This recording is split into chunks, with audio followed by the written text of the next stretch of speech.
지난 시간에 그 선현 청문을 하면서 우리가 한번 읽었습니다. 이제 설명을 조금 뒤에 다 못한 부분이 있고 한데, 건강경에서 두 번째 단에 가장 먼저 주의를 해야 되는 부분이 오늘 칠판에 써놓은 이 글입니다. 열애 선혼영 제보사를 선부촉 제보사를, 이 말입니다. 보통 우리가 지금까지 건강경을 강원에서나 다른 스님들이 강의하는 이야기는 부처님이 모든 보살들에게 잘 번뇌망념이 일어나지 않도록 잘 보호해 주신다. 그 부처님이 모든 보살들에게 잘 깨달음을 이루도록 부촉을 해준다. 이렇게 지금 배워왔거든요. 그렇다면 여기서 부처는 어떤 부처냐? 열애를 부처님이라고 한다면 열애는 어떤 부처냐? 그러면 열애가 보살들은 어떤 보살들에게 부촉을 하느냐? 그 열애를 주어로 보고 이제 보살들이 뭡니까? 대상으로 보이죠. 그러면 열애라고 하는 부처님이 모든 보살들에게 잘 보호해 주게 한다. 번뇌망념이 일어나지 않도록 잘 보호해 준다. 이렇게 한다면은 열애는 어떤 열애고 보살은 어떤 보살이냐 하는 문제가 나와요. 이 밑에 부분도 부촉이라고 한다고 마찬가지인데, 부촉이라는 것은 이제 깨달음을 이루도록 이렇게 잘 부촉한다 이런 말도 되고, 또 미래에는 부처가 될 것이라고 잘 부촉한다 이런 말도 되고, 그래서 정법을 바로 잘 배우고 익힐 수 있도록 이렇게 설법하는 것도 부촉이 되는데, 이것도 열애가 부처라고 한다면 부처가 어떤 보살들에게 하느냐 하는 문제가 나오죠. 근데 이거는 글자대로 보는 경입니다. 그렇기 때문에 열애가 무엇인가 하는 언어를 정확하게 알아야 되고, 보살들은 무엇이냐 하면은 불법을 배우려고 원력을 세운 사람들이죠. 원력을 세운 수행자를 보살이라고 합니다. 이 불교에서 이제 수행자를 원시불교, 구파불교의 수행자는 비구, 비구니, 우바세, 우바이 이렇게 사부대중을 나누는데, 대성의 보살은, 대성의 수행자는 다 보살이라고 해요. 그럼 왜 소성의 불교 수행자들하고 대성의 수행자를 이렇게 나누어 놓고 있느냐 하면은, 소성의 수행자들은 예율이라든가 모든 원력의 방향이 조금 달라요. 그래서 이제 소성의 수행자들이 이루는 그 깨달음의 경지를 아라한의 경지가 된다 이렇게 하거든요. 아라한의 경지다. 아라한의 경지를 다른 말로 한다면 살적이라고 하는데, 번뇌망념의 모든 도적을 다 죽여 없앤 것, 이런 의미거든요.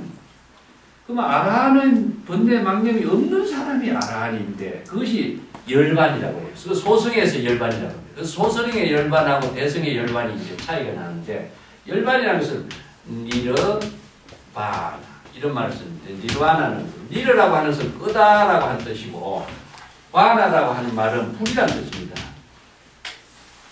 우리가 등산할 때 가지고 하는 게 뭡니까? 바나죠? 이게 번역하는 게 여기서 나온 말입니다. 어원이 여기서 있어요. 이게 불이 꺼진데요. 불길이 뭐냐면 삼계 화택의 불이라든가 산독심의 불길이라든가 탐진치 산독의 번뇌망념의 불길이 완전히 꺼진 상태가 열반이란 말을 하거든요. 그럼 아라한은 무엇이냐면 번뇌망념의 도적의 불길이 완전히 꺼진 상태를 아라한이 경지했다. 그래서 아라한은 열반의 경지라는 것은 번뇌망념이 꺼진 상태가 아라한이 열반이니까 열반의 경지를 얻었다라고 하는 것이 대상이 되버려요. 이 소성의 수행자는 열반을 목적으로 하고 수행을 하게 되겠죠. 그런데 대성의 열반하고 소성의 열반하고 차이가 나와요. 그래서 이제 대성의 열반이 무여열반이 나오는데, 대성의 열반은 목적이 대상이 없어요. 모든 번뇌망념이 소멸한 가운데에 진여의 지혜가 작용하는 것이기 때문에 대상 경계를 초월해버려요. 그래서 여기 이제 소성과 대성의 차이점이기 때문에 소성의 수행자들은 열반의 경지를 최상의 깨달음이라고 생각하고 그걸 딱 목적으로 하는. 그래서 법화경 같은 데 보면은 500 비구, 비구니, 우바세, 우바이 사부대중이 부처님이 대성의 법문, 일성묘법의 법문을 설하려고 할 때에 사부대중이 모여들었다가 우리가 지금 열반의 경지를 다 얻었는데 또 무슨 불법이냐 이거 또 무슨 우리가 지금 열반의 경지를 얻었는데 또 무슨 대성의 열반의 법문을 설한다고 이야기하느냐. 우리는 그런 열반의 법문, 대성의 열반의 법문을 수용할 수 없습니다 하면서 500의 대중이 부처님한테 인사를 하고 자리를 박차고 떠나버려요. 이게 소성 수행자들이 정상만이래 그래. 자신이 알고 있고 자신들이 생각하고 자신이 깨달음의 경지를 이루었다는 열반의 경지가 구경이라고 최상이라고 생각해봐요. 자, 이것을 우리가 현대에 본다면 한경지를 이루었다 주장하는 사람은 뭡니까? 소성의 열반이죠. 한경지라는 게 어디 있어요? 그래서 대성의 열반 안욕따라 삼약삼볼이라는 무상 미가 없어요. 무한, 무변. 그 한정이라는 건 없잖아요. 그죠? 절대의 한정이 없기 때문에 안욕따라 삼약삼볼이라는 것은 대성의 열반 깨달음이라는 것은 한정이 없고 위의가 없어요. 그렇기 때문에 끊임없이 향상사를 이룰 수가 있는 겁니다. 이가 한정이 있다 하면 뭡니까? 거기에서 자만에 떨어지고 교만에 떨어지고 정상만에 떨어져가지고 그것이 바로 자기 자신을 속박하게 하는 대상이 되어버리기 때문에 자기가 속박되어 있다는 대상 경계까지도 망각하고 자기는 그런 경계를 이뤘다 이렇게 생각하고 있는 것이 정상만이라고 해요. 그래서 소성의 수행자는 원력의 한계가 열반이라는 목적에 두고 있기 때문에 소성의 수행자는 대성의 수행자에서 소성의 수행자는 차원이 낮은 참된 열반을 얻지 못하면서도 열반을 얻었다고 생각하고 있는 수행자로 나눠봅니다. 그래서 대성의 보살은 무엇이냐? 이게 원력에 있어 문제예요. 그래서 원력의 종교를 실현하는 수행자의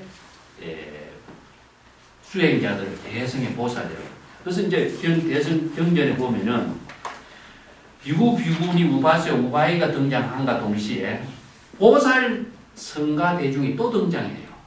그 유마경 같은 데도 그렇죠.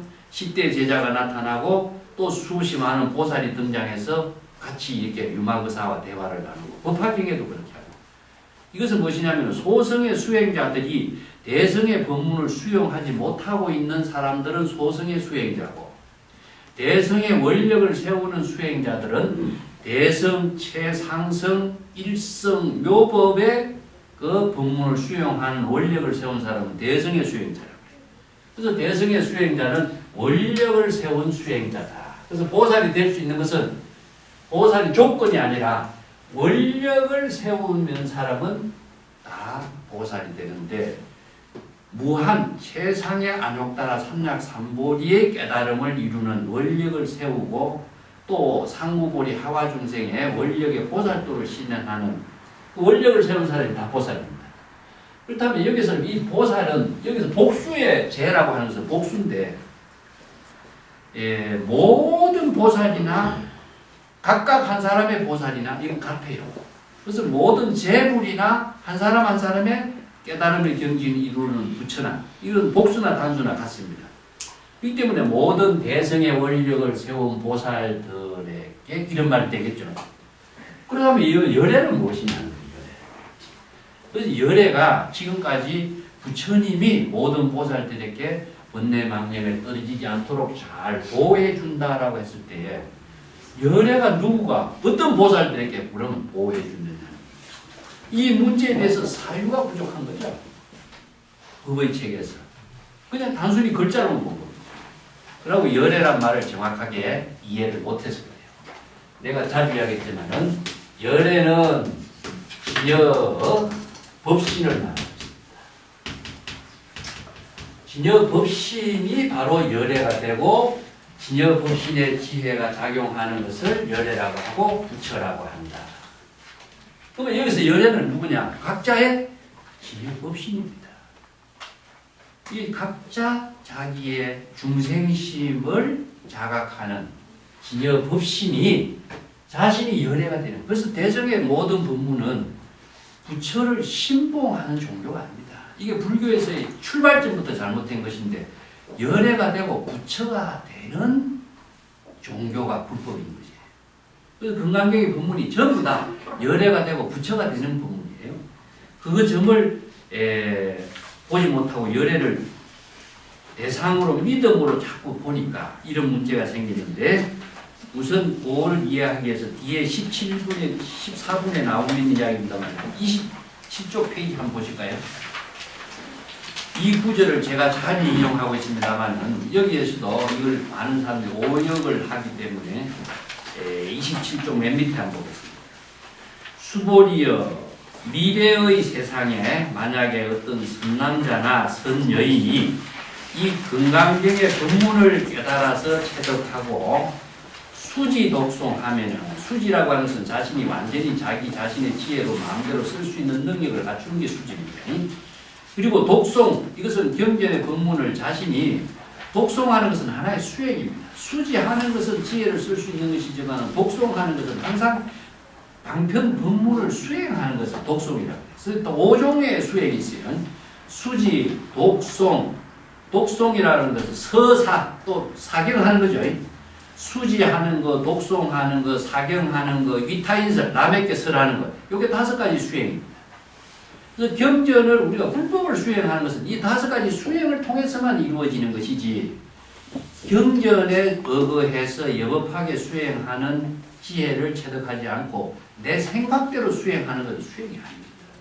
그래서 방편을 수행하는 것입니다. 방편을 수행하는 것은 경전을 독송하고 서사하고 수지 독송하고 남에게 그것을 설법하는 것. 이것이 5가지 이제 5종 수행이 들어갑니다. 그래서 수지 독송해서 하면은 이 사람은 곧 열애가 되는 겁니다. 그 사람이 바로 원력을 세워서 이 불법을 깨달아 수지 독송하면은 바로 열애가 되는 거죠. 그가 열애가 되었기 때문에 열애가 된 사람이 바로 부처의 지혜, 깨달음을 이루는 부처의 지혜, 즉 부처가 된다라고 하는 것은 번뇌망념을 깨달아서 진여의 지혜로 작용하는 깨달음의 작용이 이루어지는 것을 부처의 지혜라고 하죠.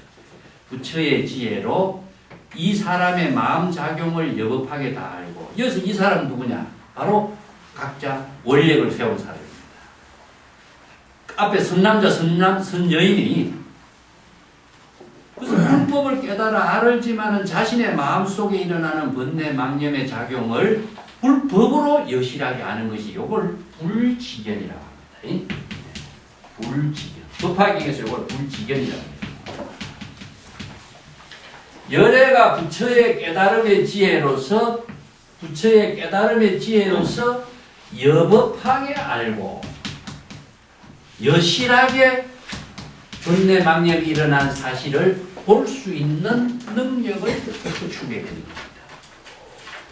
근데 불법을 모를 적에는 이런 작용을 할 수가 없어요. 불법을 알기 때문에 불법에 의해서 자신의 마음속에 일어나는 번뇌망념이 이건 중생심이다. 이거는 사도를 행하는 것이다. 이건 외도다 하는 그 마음작용을 본인이 열애가 되어서 부처의 지혜로서 자기 자신을 판단해서 알 수 있는 것을 지라고 하고 여실하게 볼 수 있는 안목을 견이라고 해요. 그죠? 불지견 이런 말. 법화경에서 부처님이 이때사 인연은 무엇이냐? 부처가 이 세상에 출현해서 중생의 모든 번뇌망념을 여실하게 알고 여실하게 볼 수가 있기 때문에 중생의 병을 치료하고 바른 정법을 제시하는 이때사 일을 하는 거죠. 그 불법을 알지 못하고 중생의 병을 볼 수 있는 안목이 없는 사람이 어떻게 바른 정법을 제시하겠어요? 그래서 일대사 인연의 일을 할 수 있는 사람은 부처의 지견을 부족하지 않고서 이걸 뭐냐 하면 선에서는 정법의 안목이라고 합니다. 이 정법의 안목이 부족되지 않고서는 바로 자신의 마음속에 일어나는 번뇌망념인지 아닌지 사도를 행하는 것인지 외도를 행하는지 알 수가 없어요. 그래서 이것을 이제 능경의 다른 경전에서는 유불능지라고 합니다. 오직 부처의 깨달음의 지혜로만이 능히 알 수 있다. 그래서 유불능지. 중생은 알 수가 없어요. 중생은 자신의 마음속에 망념이 일어난 것인지 망념이 아닌지 판단하는 능력이 없어요. 그렇기 때문에 중생은 신불견신, 자신의 망념이 일어난 것을 알 수가 없고 볼 수가 없고 판단하는 능력이 없기 때문에 망념에서 벗어날 수가 없는 거죠. 근데 부처의 지혜는 법에 의해가지고 부처의 깨달음의 지혜로서 이 사람의 자기의 마음속에 일어나는 망념을 여실하게 다 알 수 있고 볼 수 있고 판단할 수 있는 능력을 갖추게 되는 겁니다. 그렇기 때문에 그는 한량이 없고 헤아릴 수 없고 청량할 수 없는 무량한 공덕을 성취하게 되는 것이다. 자기 자신의 망념이 일어난 것을 망념이 자각을 하니까 망념에서 떨어지지 않게 되는 것이 선호념이 되겠죠. 망념이 일어난 사실을 알기 때문에 망념에 떨어지지 않는 부처의 지혜를 작용할 수 있기 때문에 망념에 떨어지지 않아요. 그래서 자신이 진여의 지혜가 자신의 마음속에 보살이 원력을 통해서 수행자가 원력을 세운 보살 수행자의 마음 작용 속에서 일어나는 번뇌 망념이 부처의 지혜로 여실하게 판단하고 볼 수 있는 안목을 갖추었기 때문에 번뇌 망념에 떨어지지 않는 작용을 할 수 있는 힘을 갖게 되는 거예요. 이게 선호념이 되는 겁니다. 남이 해준 게 아니에요. 남이 내가 다른 사람의 마음속에 일어나는 번뇌 망념을 어떻게 알 수가 있어요? 아무리 부처라고 할지라도 다른 사람의 망념이 일어난 것을 모릅니다. 근데 우리가 경전 공부를 부처는 중생의 마음을 다 아는 것처럼 해왔잖아요. 이거 전지전능보다 더 전지전능한 존재가 부처가 되죠. 근데 그 부처가 어디 있느냐 하는 겁니다. 이렇게 환상적으로 경전 공부를 해왔어요. 이게 그러다 보니까 우리는 저도 부처님이 다 해주리라고 생각하고 부처에게 기도하고 이렇게 해왔잖아요. 내가 부처가 된다라고 하는 것을 꿈도 꾸지 못하고 살아온 거죠. 실은 대선 경전은 뭐냐? 다 자신이 열애가 되고 자신이 부처가 되게 부처님이 불법을 설해왔는데 우리는 정작 부처님이 의해서 다 해주리라고 생각합니다. 이것은 불법을 바르게 보지 못한 것이 되고 불교의 존재 의미를 죽이버립니다. 그렇다면 신이 있다고 생각하고 부처가 있다고 생각한다면 환상의 신이나 환상의 부처에 의해서 우리가 의존해버리면 되지 못하도록 경전 공부할 게 뭐가 있어요. 그렇다면 신을 믿는 것이나 부처를 믿는 것이나 똑같은데 불교의 존재 이유가 뭐가 있어요? 불교는 존재할 필요 없는 거죠, 사실상. 여기 경전을 잘못 보니까 이런 부작용이 생긴 거죠.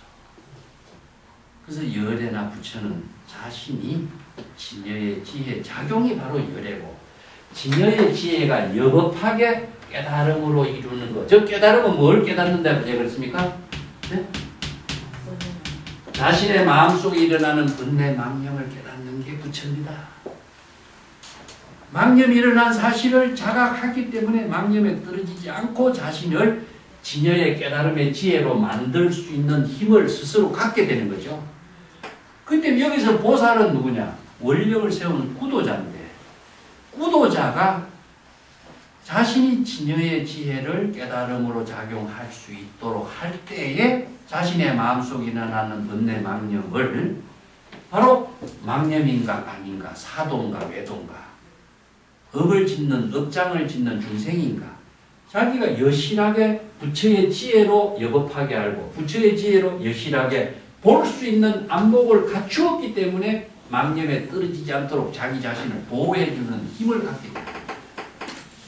이게 선호념이에요. 그래서 열애는 누구냐? 진여의 지혜입니다. 중생의 번뇌 망념으로서는 이 망념이 일어난 것을 알 수가 없어요. 그래서 이 영은 무엇이냐? 망념입니다. 망념에 떨어지지 않도록 잘 보호해 줄 수 있는 것은 자신이 불법을 깨달은 진여의 지혜고 부처의 지혜 작용에 의해서 자기 자신의 마음속에 일어나는 망념을 여실하게 알고 여법하게 볼 수 있는 안목이 있기 때문에 망념에 떨어지죠. 이건 마찬가지 제가 의사 비유를 자주 했습니다만 여기에 망념이 무엇이냐? 중생의 병입니다. 중생의 병을 무엇인가를 볼 수 있는 안목이 없다면 중생의 병을 어떻게 보호해주고 치료해 줄 수 있겠어요? 근데 중생의 병을 남이 어떻게 볼 수 있느냐 이거예요. 자기 자신의 마음속에 일어나는 망념은 자기 자신이 판단할 수밖에 없어요. 그래서 이건 선은 자각의 종교라는 거예요. 그럼 부처는 어떤 역할이냐? 부처는 바른 부처의 깨달음의 지혜를 여법하게 알고 여법하게 판단할 수 있는 능력을 각자 깨달아 체득할 수 있도록 자, 불법을 계시해 줍니다. 이러한 불법을 여러분들에게 바로 알도록 설법을 하는 것이 계시죠. 내가 이런 법을 설해 주시니까 여러분들은 각자 그 법을 깨달아 체득하라. 이것은 부처가 자비로서 지혜와 자비를 제시했던 것이고 깨달아 체득할 수 있는 것은 수행자들이 해야 할 일이에요. 의사가 아무리 약 처방을 잘해줘도 의사 하는 말을 신뢰하지 않고 약을 안 먹고 자기가 치료하려고 하는 원력이 없다면 치료가 안 되는 거나 마찬가지예요. 이것은 각자 수행자의 할 일인 것이고 그렇게 함으로 해서 본인이 불법을 깨달아서 열애가 되고 부처가 될 수 있는 능력을 갖추는 것이 지금 우리가 입은 요구입니다. 선남자 선녀인이 이 경전의 본문을 깨달아서 체득하고 수지 독송해서 남에게 설법하고 있다면 할 수 있는 사람이 된다면은 그는 바로 열애가 되는 거예요. 본인이. 설법을 할 수 있는 능력이 있는 사람이 열애가 되지 않는다면 설법할 수 있는 자격이 없는 거죠. 그리고 바로 정법을 설할 수 있는 사람이 망념이 일어난 사실을 진단할 수 있는 능력이 없다면 바른 정법을 실행할 수 있는 열애가 되고 부처가 될 수 있는 능력이 없는 사람이 되죠. 그렇기 때문에 수지 독송이란 말이 금강경에서는 열애가 되고 부처가 되는 능력을 부족한 거예요. 수지 독송이라. 예. 그래서 열애를 잘못 이해하면은 이 구절의 본문이 불법하고 전혀 관계없이 그래서 법으로 이 경전의 본문을 읽어야지 글자로 읽으면 이런 부작용이 나옵니다. 제가 많은 사람을 만나봤고 많은 이야기도 봤지만 이것을 다 지금까지 부처가 준 보살들을 잘 보호해 준 것처럼 다 이야기하고 번역하고 있어요. 여러분들 시중에 금강경 보세요. 그렇게 번역 안 한 책입니다. 자, 이게 정법하고 전혀 관계없는 경전이에요. 뒤에 구절도 마찬가지입니다. 열애가 부촉한다, 부촉한다라고 하는 것은 내가 이 교재에다 내가 써놨습니다만 자기 자신을 깨달음으로 한 생각 한 생각 근내 망념에 떨어지지 않도록 자각하게 하는 것을 부촉이라고 합니다. 그래서 이걸 염념자각이라고 하는데 자기가 정법에 의해서 불법에 의해서 여법하게 진여의 지혜로 진여 본성의 지혜를 깨달음으로 작용하게 하는 것은 자각에 의해서 이루어지는데 그 자각이 한 생각 한 생각으로서 이어지도록 하는 것이지 한 번 깨달았다고 그 깨달음이 그냥 지속되는 것은 없어요. 이것은 경제 논리와는 다릅니다. 황금을 하나 갖고 있어갖고 하나의 여유를 갖고 있으면 그걸 먹고 살겠지만 불법은 우리 한 일념 일념의 망념의 작용이 일어나거든요. 그래서 일념 일념의 망념의 작용이 일어나는 것을 일념 일념의 진여의 지혜로 부처의 깨달음의 지혜로 자기 자신을 자각하게 함으로 해서 망념을 초월하게 하는 보살도의 불태전의 경지인 거예요.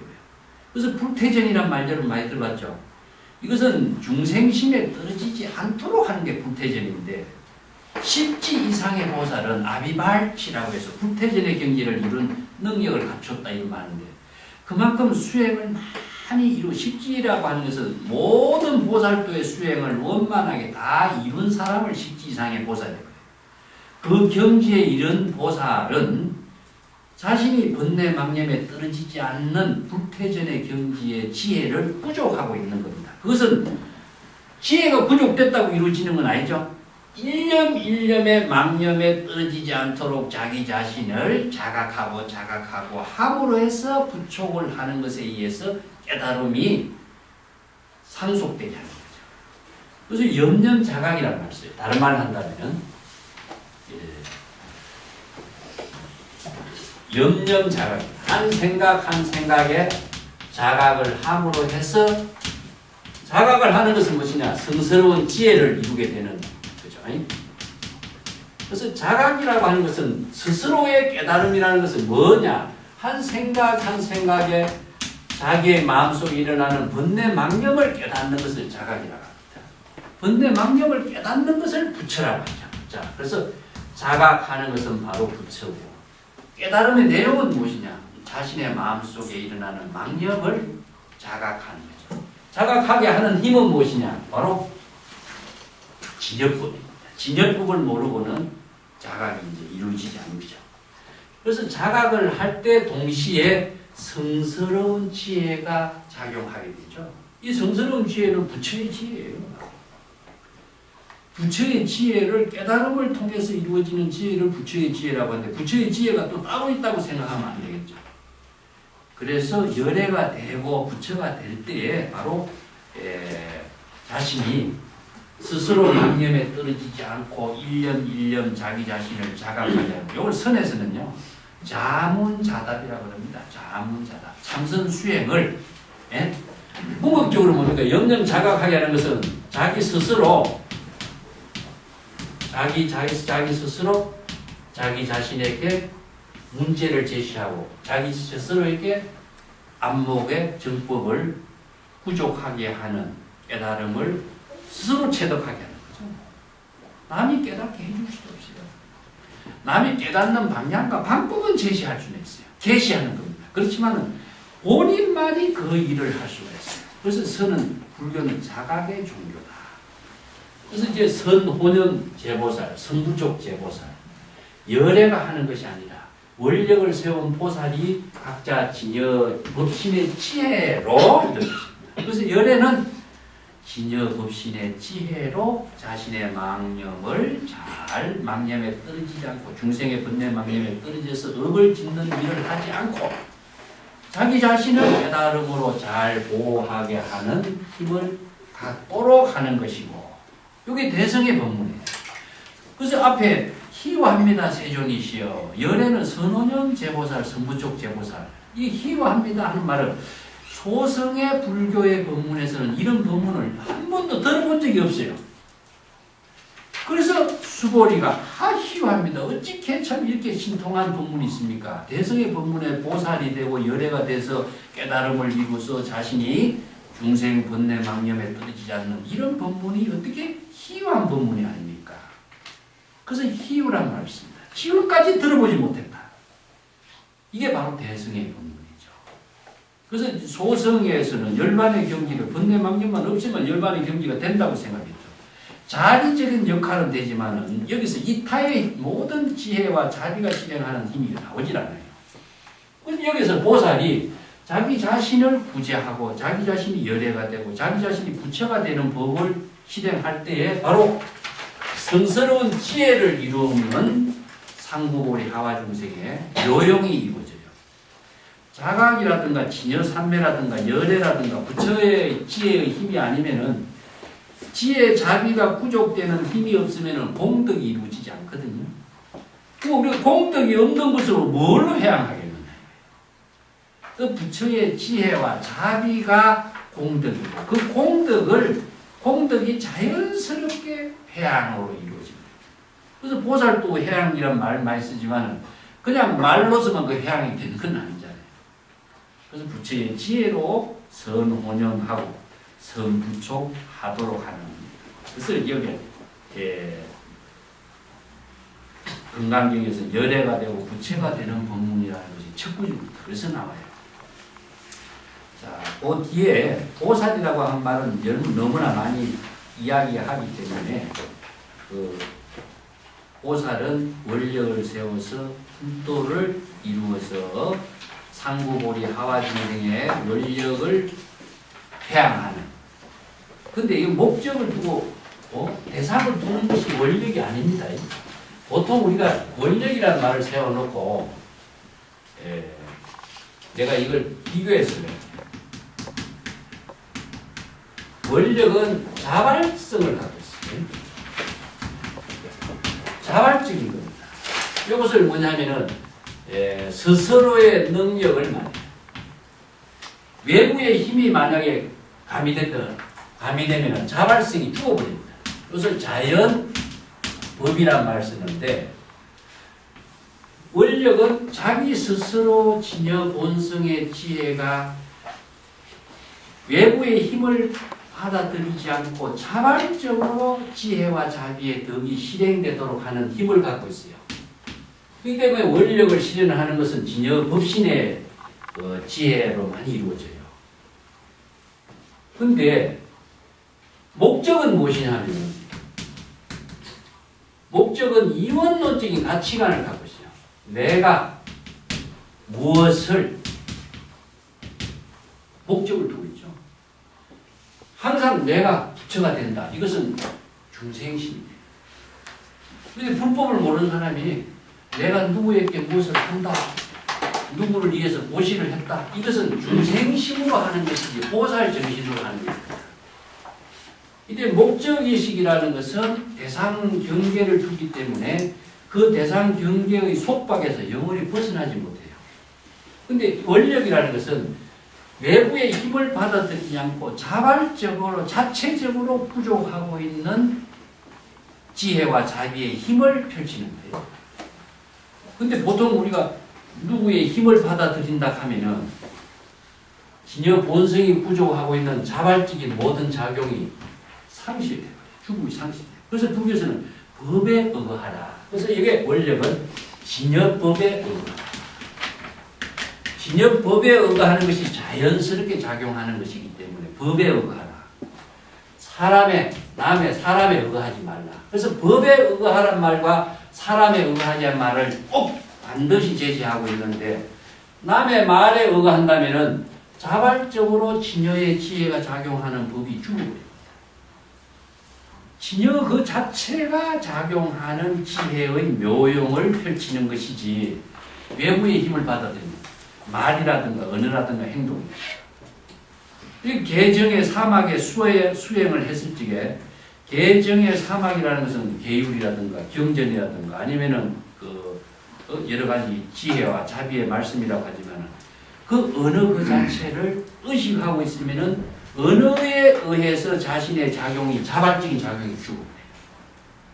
그래서 보통 우리가 일반적으로 한다면은 청정한 계율을 율사스님들 하는 행동을 가끔 보죠.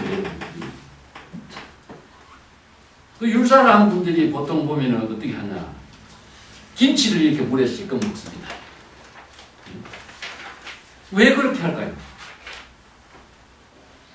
네?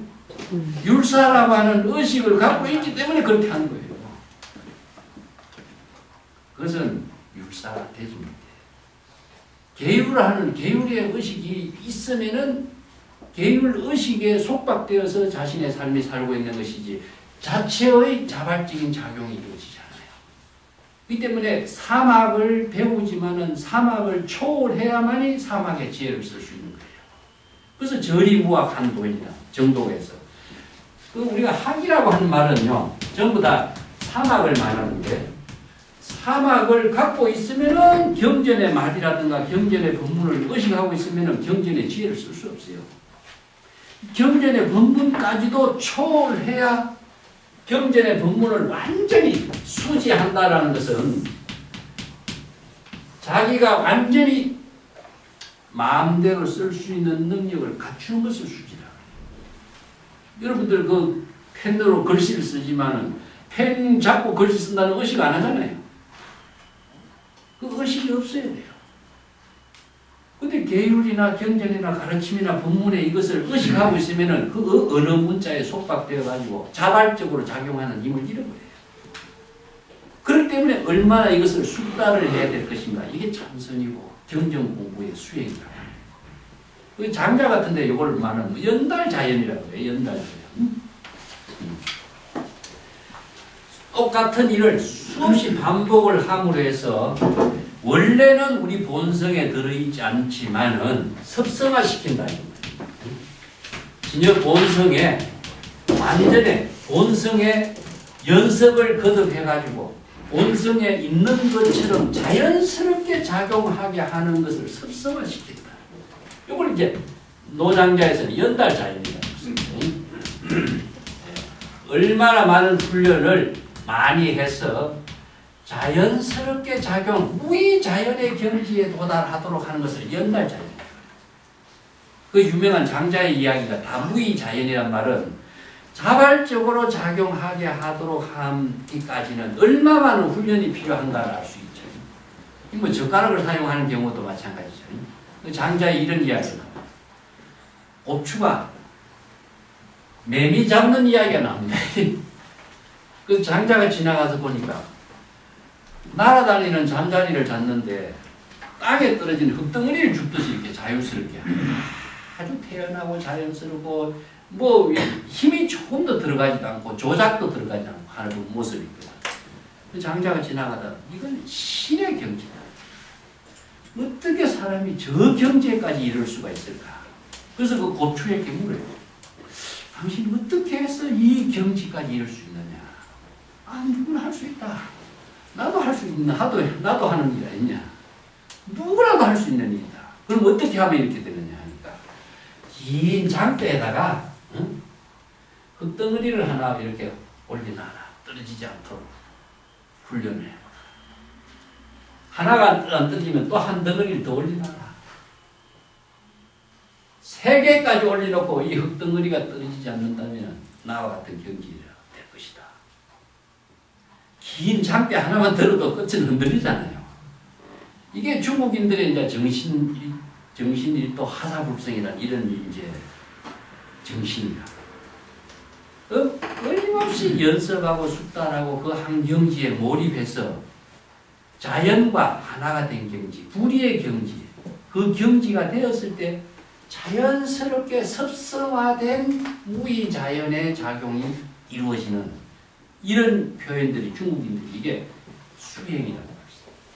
근데 수행은 그냥 되는 게 아니고 반복하는 거죠. 똑같은 것이지만 똑같은 것을 자신이 마음대로 쓸 수 있도록 하기까지는 끊임없는 반복에 의해서 이루어지는 것이 자연스럽게 이루어집니다. 새로운 세계에 나아가는 힘도 있지만 그 똑같은 것을 자연스럽게 쓸 수 있다라고 하는 그 힘이 부족되지 않고서는 항상 의식에 속박되어서 살게 되는 거니까. 그래서 수행이라고 하는 것은 훈련입니다. 훈련과 연습을 통해서 익혀가는 것이기 때문에 그 경지를 이제 보살이라고 이렇게 표현하죠. 이 경지를 이루는 것이 얘기죠. 열애가 된다라고 하는 말의 근거가 불교에서 금강경에서 뭐냐? 안욕따라 삼약삼보입니다. 안욕따라 삼약삼보라는 것이 소성불교에서는 이 말은 없어요. 대성불교에만 있어. 대성불교에만 있는 법문의 특징이 열애, 부처, 안욕따라 삼약삼보리, 무여열반, 뭐 조금 더 가면 유심의 철학, 무생법인 이런 몇 마디가 대성불교의 독자적인 법문이거든요. 근데 안욕따라 삼약삼보리는 무엇이냐? 이걸 다른 말 한다면 교재 31페이지 제가 써놨습니다. 무상정등정가, 무상정변지 이런 표현을 해요. 무상이라는 것은 위가 없다는 겁니다. 위가 없다라고 하는 것은 무한이라는 거예요. 무한. 더 이상이 없는 경지죠. 그렇기 때문에 정등정경이 여기에 비교의 대상이 없어요. 그리고 바른 깨달음 이것은 진여밖에 없습니다. 그래서 우리가 불교에서는 진여란 말을 왜 제시했느냐? 이게 부득이한 언어로서 표현한 언어가 진여라는 방편의 말이에요. 참된 진여 그대로 본래 그대로 여여하게 생명활동하고 있는 모습이라는 뜻이죠. 그렇기 때문에 이것은 진여라고 하는 고정된 실체나 존재가 있는 것이 아니라 모든 존재가 각기 진여 본성의 생명활동하고 있는 그 주체를 부득이한 언어로 이 표현하는 말이 진여란 말이죠. 그래서 진여란 말도 대성불교에만 있는 말이에요. 소성불교에서는 진여란 말을 안 써요. 그래서 일체 중생이 모두 진여 본성의 청정한 지혜를 작용하도록 하는 그 말을 쓰다 보니까 진여인데 진여란 말도 방편의 말이지 절대적인 존재로서의 말이 아닙니다. 그래서 이제 영혼과 같은 존재도 아니죠. 지혜가 작용하고 있는 즉 ING 상태라고 했죠. 이것을 진여 법신이라든가 진여 본성이라는 이런 말을 쓰는데, 그래서 모든 본성의 근본적인 작용을 진여라고 하고, 중생의 번뇌, 중생심으로 일어나는 번뇌, 망념을 이제 또 이야기하고 있는데, 망념이 없는 경지가 진여 본성이죠. 예, 그래서 진여 본성의 작용은 자각에 의해서만 이루어져요. 저절로는 절대 이루어지지 않아요. 저절로는 중생심의 망념만 일어나요. 그래서 난 요걸 진여 본성의 지혜를 부족하게 되고 진여 법신이 되고 부처가 되는 것은 나는 자각문이다. 자각문. 자각은 번뇌 망념을 자각하는 겁니다. 그러면 중생의 번뇌 망념이 이루어지는 것은 자동문이다. 가만히 있으면 자동적으로 번뇌 망념이 돼요. 근데 자동적으로 된 번뇌 망념으로 되돌아가는 것을 자각문으로 본래로 되돌리게 하는 것이 불교수예요. 그래서 깨달음은 무엇이냐? 항상 기에 못이 박히도록 알아야 될 말이 깨달음에 대한 환상에서 벗어나야 되고 자신의 마음속에 번뇌 망념을 자각하는 것이 부처고 열애입니다. 그래서 자각할 수 있는 힘은 무엇이냐? 불법을 모르면 판단 기준이 안 나와요. 그래서 아까 불, 지, 전 이 말을 쓰는 거죠. 그래서 무상정등 정각은 진여의 근본을 깨닫는 것이기 때문에 진여의 근본은 이것은 절대의 경지이기 때문에 위의가 없어요. 이걸 불교에서는 구경각이라고 해요. 구경각. 궁극적인 깨달음이에요. 그런데 궁극적인 깨달음의 경지는 그러면 차별이 있느냐? 없습니다. 일체의 모든 중생이 모두 다 진여 본성을 부족하고 있기 때문에 그래서 열애의 깨달음이라는 것은 똑같아야 돼요. 일체의 재불이나 일체의 모든 조사가 깨달음의 경지의 내용이 다르다면 불교는 차별의 종교가 돼요. 모든 깨달음은 다 진여 본성의 지혜 작용이기 때문에 똑같습니다. 그래서 일체 재불의 설법이나 일체 조사의 설법이나 다르다면 이것은 불교는 외도법이 되지 차별의 종교가 됩니다. 똑같아요. 그래서 과거, 현재, 미래, 시공을 초월해서 재불의 법문은 똑같아요. 왜냐? 만든 법이 아니기 때문에. 그래서 안옥다가 삼락삼보리의 법이라는 것은 진여 본성이 깨달음의 지혜로 작용하는 법을 설해놨기 때문에 불법은 누가 주장한 법이라는 거예요. 그래서 모든 부처가 그러면은 이 진여의 법을 깨달아서 진여의 지혜로 설법하는 것이 불법의 가르침이고 불보살도를 실행하는 법문인 것이지 자기의 주장을 가지고 설한 경전은 없어요. 이게 불교의 특징입니다. 그렇기 때문에 모든 부처의 설하는 법문이 법을 중심으로 해서 설해놨어요. 똑같습니다. 사람을 중심으로 해서 설해놨다면 사람마다 다르겠죠. 이것은 자기 주장을 하는 사람마다 달라요. 이거는 불법하고 전혀 관계가 없어요. 불법을 모르는 사람이 하는 이야기고 불법을 아는 불보살의 권력을 실행하는 일은 아닙니다. 그래서 불교인들이요. 불교에 많은 종파가 왜 이렇게 많을까요? 정법을 모르고 자기 주장을 한 것이 너무나 많았어요. 그래서 한국 불교 같은 경우는 법이 없는 종교고 큰 스님 종교예요. 전부 다 큰 스님이고 자기가 조실이고 자기가 선지식이고 자기가 부처예요. 자기 이야기만 무조건 강조하고 남의 이야기는 무조건 틀렸다고 이야기해요. 법이 없는 종교의 시대는 이런 시대가 돼요. 이게 말세의 종교라고 해요. 불교는 법의 종교입니다. 이 법을 중심으로 해서 설하는 것이기 때문에 사람 중심의 가르침을 거부하는 것은 전부 다 외도가 되고 사도. 그래서 경전을 중심으로 해서 법의 종교를 배우도록 제시한 것이 경전인데 한국은 경전 공부를 무시해버리잖아요. 경전도 자기 맘대로 해석해버리고 이게 바로 법이 죽어버린 종교입니다. 그래서 항상 방편 법문은 통해서 불법 수행을 해야 정법의 안목이 생기는 것이지 불보살이 될 수 있는 그것은 방편 법문을 통하지 않고서는 불가능합니다. 그래서 안욕따라 삼략삼보리를 깨달은 사람을 깨달음의 경지를 이룬 사람이 다 열애고 부처이기 때문에 모든 재불이 모두 다 안욕따라 삼략삼보리를 이루도록 발심을 하고 안욕따라 삼략삼보리의 깨달음을 이루는 원력을 세우는 겁니다. 그래서 원력을 세우고 수행하는 거고 깨달음의 내용이고 이것은 다 똑같아요. 왜냐? 안욕따라 삼략삼보리의 깨달음은 진여 본성의 지혜인 열애이기 때문에 그렇습니다. 똑같습니다. 이것은 절대 평등의 종교라고 합니다. 자, 그 뒷구절에 이러한 안욕따라 삼략삼보리를 깨달아서 열애가 되고 부처가 되는 경지를 체득하기 위해서는 그 보살이 어떻게 보살도를 실행해야 할 것인가 하는 말이 운하응주예요. 우리가 본문에 나왔죠. 운하응주, 운하항복기심 이 두 가지가 이 금강경의 중심 과제가 된 겁니다. 이 주라고 하는 말은요. 이것도 다시 적어놓고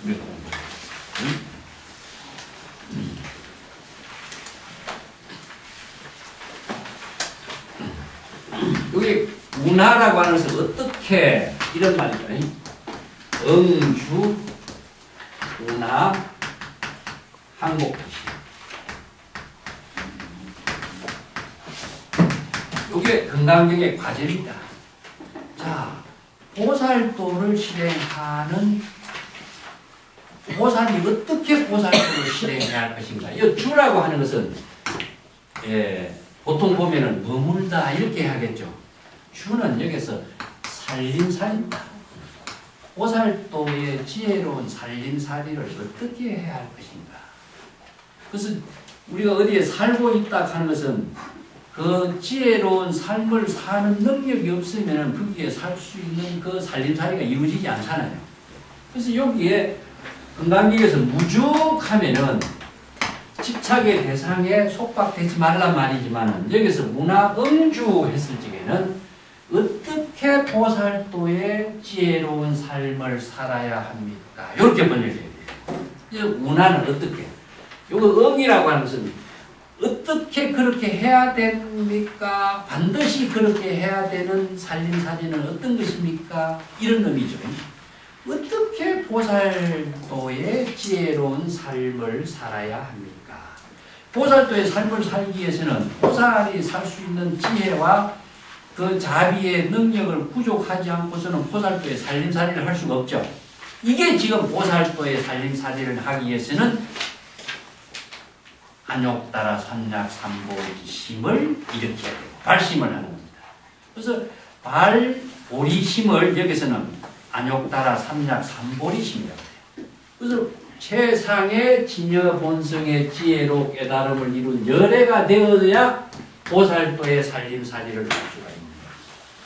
그래서 깨달음을 이루는 발심이 바로 안욕따라 삼략삼보리고 열애가 그 깨달음을 이루는 능력을 부족한 것이 안욕따라 삼략삼보리고 그래야만이 열애가 되고 부처가 되어서 보살도의 삶을 살 수 있는 능력을 갖게 되는 거죠. 그렇지 않고서는 삼구보리 하와중생 보살도의 실천이 이루어지잖아요. 그렇게 하기 위해서는 또 하나의 과제가 있어요. 보살이 최상의 깨달음을 이루기 위해서는 운하항복기심이요. 어떻게 그러면은 자신의 번뇌 망심, 중생심의 번뇌 망심을 항복시켜서 진여 본성을 깨달아서 열애가 될 수 있겠습니까? 이 문제죠. 자, 안욕따라 삼략삼보리를 이루는 것도 역시 이 자신의 번뇌 망심을 항복해서 깨달음을 이루는 일. 발심을 하는 것도 세상의 깨달음을 이루는 일. 이 능력을 갖추지 않고서는 보살도를 할 수 없어요.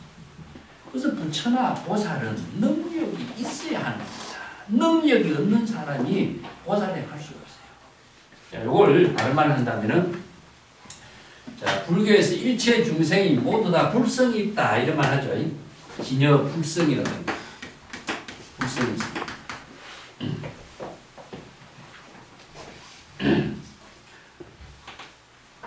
불성이 있기 때문에 모든 사람들이 다 모두 다 부처다 이렇게 생각해버리죠. 차이를 봅시다. 불성은 가능성이다. 가능성. 열애장이라고 해요. 모태라고 해요. 모태로서 모든 성장의 모체가 되는 것은 사실이다. 불성이 있기 때문에 일체의 모든 중생이 부처가 될 수 있어요. 그러면 불성과 부처의 차이는 무엇이냐 하면 불성은 부처가 될 수 있는 가능성이지만 부처는 무엇이냐? 능력입니다. 가능성이 능력이라고 착각할 뿐이에요. 곤란하죠. 그렇기 때문에 여기에서 불교의 수행이 있어요. 신, 해, 행, 지금 이런 과정을 줍니다. 신, 해, 행, 정 이 네 가지를 자각의 종교의 불교 수행의 핵심으로 두고 불성에 대한 확신을 갖지 않고서는 출발점을 토대를 마련하지 못해요. 그래서 불교에서 신은 무엇이냐면은 불법성, 진여자성, 진여자성. 근데 불법성은 궁극적으로 무엇이냐 하면은 부처는 뭐라고 그랬죠? 자신이 깨달음을 이루게 하는 지혜 작용이 부처죠. 그 부처의 모든 깨달음의 작용은 궁극적으로 어디에서 이루어지겠어요? 불성에서 이루어졌어요. 그러면 불성이 진여자성의 여법한 지혜 작용으로 이루어지게 하기 위해서 기본으로 삼아야 될 것이 뭐냐? 진여법입니다. 그러면 역시 불성의 법이죠. 성은 무엇이냐? 불성을 깨달음으로 이루고 원력을 세운 성가의 원력을 세운 사람이 진여 중생심으로 보살행을 하는 건 아니잖아요. 진여 본성으로 보살행을 하죠. 그 다음에 깨달음을 이루게 하는 모든 토대에는 자신이 진여 자성을 깨달아서 부처의 지혜를 이루게 하는 확신의 힘을 갖고 있어야만이 이루어지죠. 전부 다 불성입니다. 신은 불법성, 삼보라든가 진여 자성이죠. 하지만 궁극적으로 불성이에요. 불신에 대한 신심이 어떤 신심을 가지냐? 일체 재불과 과거, 현재, 미래의 모든 재불 보살이 모두 다 진여자성 불성을 부족하고 있다라고 하는 사실에 대한 확신, 거기에서 자기 자신도 열애가 되고 부처가 되고 보살이 될 수 있는 깨달음의 모든 능력을 부족할 수 있다는 확신, 여기에서부터 신심이라는 겁니다. 그 신심이 없이 어떻게 출발하겠어요?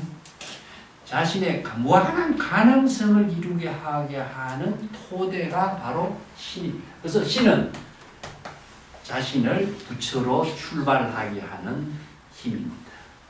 근데 신이 다른 종교의 신은 뭡니까? 대상을 믿죠. 불교에서는 대상을 믿으면은 원력을 이루는 힘이 주어져요. 그래서 불교의 신은 예를 들어서 금강환경에서 신이 도원 공덕으로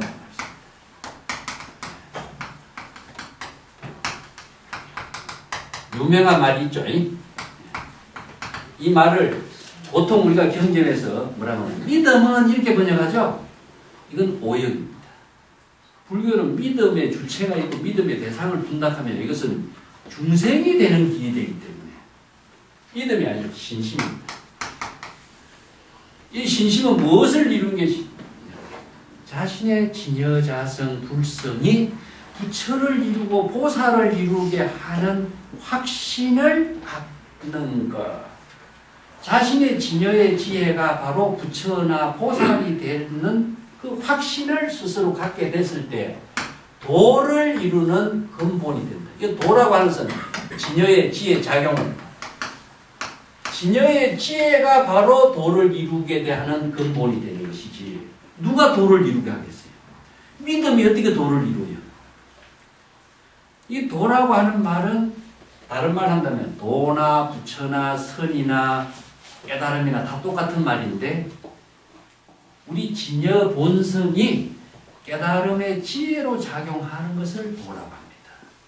그렇기 때문에 신심이 진여 본심의 신심을 토대로 해서 신심이 깨달음으로 이루게 하는 모체가 되는 것이지 근본이 되는 것이지 믿는 대상을 갖고서 도를 이루는 근본이 이루어질 수가 없습니다. 그렇기 때문에 이 한 글자도 믿음이라고 번역하면 안 됩니다. 각자 진여자성에 대한 신심을 깨달음으로 이르게 하는 근본으로 삼아야 돼요.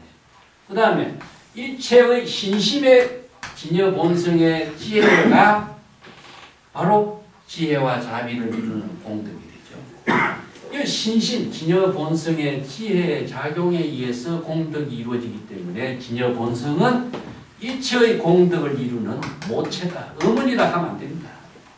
모체입니다.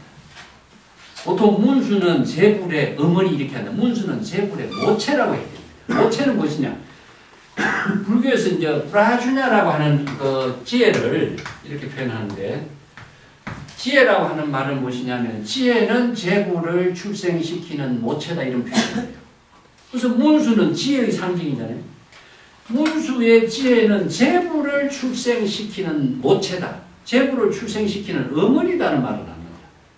어머니라고 하는 것은 아들을 낳는, 이게 모체라고 하는 말이 여성명사를 쓰는데, 이거 프라주냐라는 말은 여성명사의 특징이 뭡니까? 이게 생산 능력을 갖고 있다는 거죠. 모체라고 하는 것은 무한한 부처의 지혜를 생산하게 하는 생산 능력을 부족하고 있다는 이야기죠.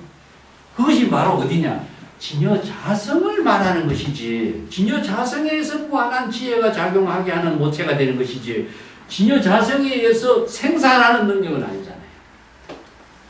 그렇기 때문에 이것을 어머니라고 번역하면 안 맞습니다. 모체라고 해요. 모든 지혜가 작용하고 있는 근본 당체라는 뜻입니다. 그 근본 당체가 바로 공덕을 이루는 모체는 뭐냐? 신심, 진여본성. 그렇기 때문에 진여본성을 확신을 갖게 됐을 때 자신이 부처로서의 능력을 이루게 하는 모체가 되는 거죠. 그 다음에 그냥 이루어지느냐? 바로 경전과 어록의 모든 법문을 수지 독송해요. 그 다음에 사유를 통해서 그 지혜를 쓸 수 있는 능력을 스스로 끊임없이 행이라는 것을 반복하는, 숙달하는 힘이 있어요. 이것이 의식의 조작에서 작용하도록 하는 지혜는 없어요. 자연스럽게 나와야 지혜가 됩니다. 그러니까 그것을 얼마나 반복해야 되겠어요. 그랬을 때에 그 깨달음을 이루는 부처가 되는 거지. 우리가 생소한 언어를 그냥 집어넣으면은 그 언어가 무슨 말인지 애매하게 말죠. 애매하게 하는 것은 애매하게 모르는 겁니다. 이것을 자신이 마음대로 쓸 수 있게 하려면 어떻게 하겠어요? 그 옛날에 그 사람들이 고전을 읽을 적에 뭐 백독을 했다, 200독을 했다, 뭐 1000독을 했다 하는 말이 그 할 일 없어 하겠어요. 그만큼 자기 자신이 자연스럽게 자기를, 피아노 연습한 사람이 그냥 연습하지 않고 피아노 그 연주할 수 없는 거나 마찬가지죠. 이것이 몸에 익어서 자연스럽게 나왔을 때 자기의 세계가 그대로 자신의 지혜로운 삶이 작용하게 하는 힘이 나오는 거나 마찬가지죠. 그래서 이게 부처는 능력입니다. 능력은 어떤 능력이냐? 중생의 망념을 볼 수 있는 능력, 진단할 수 있는 능력, 망념을 자각하게 하는 능력, 또 중생의 병을 진단할 수 있는 능력. 이런 능력이 부족되었을 때 자신이 불법을 깨달음의 지혜로 회양하고 공덕을 이루는 일을 할 수 있는 것이지, 능력이 없는 사람이 무슨 일을 하겠어요? 그래서 이게 불가능성을 능력으로 착각하면 안 됩니다. 자, 여기에서 행이라고 하는 것은 경전과 어록을 통해서 자신이 부처의 능력으로 부족하게 하는 모든 근거가 여기 있어요. 경전과 어록을 무시하고 부처의 능력을 펼칠 수 있어요. 왜냐? 불교는 방편을 수행하는 것이기 때문에. 방편은 뭐냐? 경전의 어느 문자를 중심으로 해서 제시한 법문입니다. 그걸 떠나서 우리가 바른 수행을 할 수가 없는 거예요. 그래서 여기 주는 그런 능력을 갖추어서 어떻게 보살행을 해야 할 것인가, 이게 지금 과제예요. 이 과제를 능력을 갖지 않고서는 보살행할 수 없어요. 그렇게 하기 위해서는 안욕다가 삼약삼보리를 이루어서 열애가 되고 부처가 될 수 있도록 하기 위해서는 어떻게 되냐? 중생의 번뇌 망심을 어떻게 항복해야 될 것인가, 이게 수행이에요.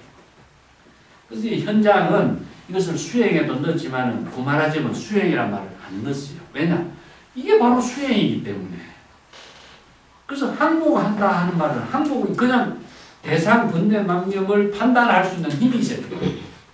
자신의 마음속에 번뇌망념이 일어난지 안 일어난지 판단할 수 있는 능력이 없는 사람이 망념을 어떻게 항복시킬 수도 없는 거죠. 그래서 불법을 알지 못하면은 정법과 사법을 판단하는 불지견의 힘이 없으면은 항복을 할 수도 없고 항복을 어떻게 해야 되는지 모르는 거죠. 그래서 첫 번째 불법의 대의를 알아야 됩니다. 이 불법의 대의를 알아야 자신이 번뇌망념이 무엇인가, 자 정법과 사법을 판단할 수 있는 능력을 스스로 부족하게 되는 거죠. 여기에 대해서 주석을 해놨으니까 좀 보겠습니다. 33쪽에 응여시주라고 하는 말입니다. 앞으로 금강경에 여기 여시주, 여시란 말이 많이 나오는데 여시란 말이 무엇인가? 예?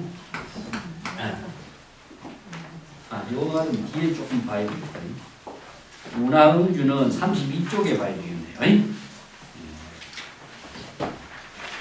보살도를 실행할 수 있는 능력을 어떻게 가져야 되는가? 이게 이제 과제고, 운하항복 기심은 항복이란 말은 조복이나 같습니다.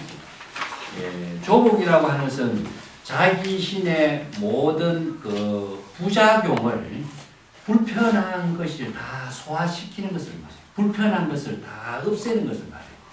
우리 몸이 불편하면 어떻습니까? 몸이 아프면 뭘 앉아 있을 수가 없죠. 그래서 참선하는 사람이 몸을 조복받는다 이런 말이에요. 앉아서 몸에 불편함이 없도록 하는 것을 뭐냐 조복한다. 그래서 조라고 하는 말은 불법 수행에서 항상 세 가지로 이야기합니다. 신, 구, 이. 그래서 불법 수행에서 신구의 사법을 항상 이야기하는데 몸을 조복한다 하면 무엇입니까? 자세를 앉아있는 자세가 불편한데 신구의 삼업이 청정하게 할 수 있죠. 네? 그래서 이걸 선에서는 조신이라는 말입니다. 몸을 조복하는. 몸이 일단 자선을 하거나 행주자와 어묵동정에 불편함이 없어야 돼요. 몸이 불편한 사람이 뭔 일을 하겠어요? 그래서 몸을 앉아있을 때 앉아있는데 편안함을 유지할 수 있도록 조복하는 것이고 행주자와 어묵동정에 편안하게 할 수 있는 힘을 갖고 있습니다. 두 번째는 무엇이냐? 조식이라고 의식, 호흡입니다. 세 번째는 무엇이냐? 조심. 이 조자는 말이거든요. 그래서 신구의 삼업을 청정하게 하는 참선 수행은 세 가지 신구의 삼업을 조신, 조식, 조심 이 세 가지를 조는 무엇이냐? 평안하게 평안이라고 하는 것은 조화를 이루는 몸과 마음이 편안한 조화를 이룰 수 있는 경지가 되지 않고서는 맨 처음 여러분 자선하러 가면 다리가 아파서 앉지 못 앉잖아요. 그래서 이제 우리가 옛날에 선방에 다닐 적에 첫철에는 이 몸 조복하는데 시간 다 보내요. 그냥 다리가 아파서 앉을 수가 없으니까 가보자거나 결 가보자거나 1시간씩 앉아 있으면 되고 피가 안 통하고 하니까 절리가지고 막 아프고 견디지 못하거든요. 이게 이제 자기 몸을 자기가 조절을 해갖고 조복을 시킨다. 몸이 무슨 편안해야 참선을 하든가 사유를 하든가 하는데 우선 앉아있는데 불편하거든요. 그래서 이걸 조복이라고. 이 조라는 것은 조화를 이룬다. 불편하지 않도록 몸과 마음을 편안하게 하는 힘을 갖게 되는 거예요. 그런데 조식은 무엇이냐? 입인데 호흡을 말해요. 호흡이 불편하면요 몸이 전부 덩달아서 조화를 이루죠. 그래서 호흡을 수식관이라든가 이런 호흡법을 참선 수행에 맨 처음에 기본을 가르치는데 이것은 호흡이 안정되면 마음이 안정되고 몸이 전체가 안정돼요. 그래서 이제 호흡법이라는 것이 인도에서 굉장히 발달됐습니다. 그래서 중국인들은 뭐 장자에도 진인의 호흡은 발 뒤꿈치로 한다 이런 호흡법이 있는데 실질적으로 어떤 호흡법인가 구체적인 건 없어요. 그러면 발 뒤꿈치로 호흡한다 하는 말은 무슨 뜻이냐면 호흡이 깊게 하면 좋다는 이야기입니다. 그래서 우리 몸에 신체적으로 그 병원에서 의사들이 신체 부위로서 진단되지 않는 부위가 딱 두 가지가 하나 있어요. 네? 마음하고 안전이다. 마음은 진단의 대상이 없죠. 그 강병조 교수님은 뭐 마음이 어딨냐, 정신의 뇌의 작용이다. 그 전에 우리가 이야기를 했었죠. 병원에 있는 모든 분들은 마음이라는 것이 없기 때문에 뇌의 그 신경, 그 정신의 작용, 그거 다 이야기하시죠. 근데 반전이라고 하는 또 부위가 없어요. 이 진단의 대상이 없습니다. 그런데 우리 몸과 마음을 이끌어가는 모든 주체적인 역할은 이 두 가지 역할에 있습니다. 그래서 참선 수행은, 불법 수행은 사실은 마음 작용하고 단전의 작용을 조화있게 만드는 것이, 이거는 뭐냐? 단전의 작용은 식에 있습니다. 그래서 우리 생명의 원천은 식에 있는 호흡이 있는 거거든요. 그래서 생명이 얼마큼 기느냐 이야기하면은 80년, 90년 살았으니까 생명이 길다. 한 호흡이 있습니다. 한 호흡의 연장선상에서 그러한 세월을 이야기할 뿐이지 생명은 어디냐? 호흡. 그래서 생명의 모든 근원적인 작용, 마음의 작용을 진열하고 했고 생명의 근원적인 활동을 시키라. 그래서 우리가 몸과 마음의 조화를 이룰 때에 자신의 생명 활동을 하게 하는 힘입니다. 근데 여기에 조식은 무엇이냐? 조식은 무엇이냐? 중생심으로 생명 활동하지 말고 진여 본심으로 생명 활동하도록. 요게 참선 수행의 세 가지 기준이죠. 중생심으로 생명 활동은 굳이 할 필요가 뭐가 있어요? 자동적으로 그렇게 되어 있는 거고. 자동적으로 이루어지고 있는 중생심의 생명 활동을 자각적으로 진여 본성의 지혜로 생명 활동하게 하도록 하는 것이 가르침이거든요.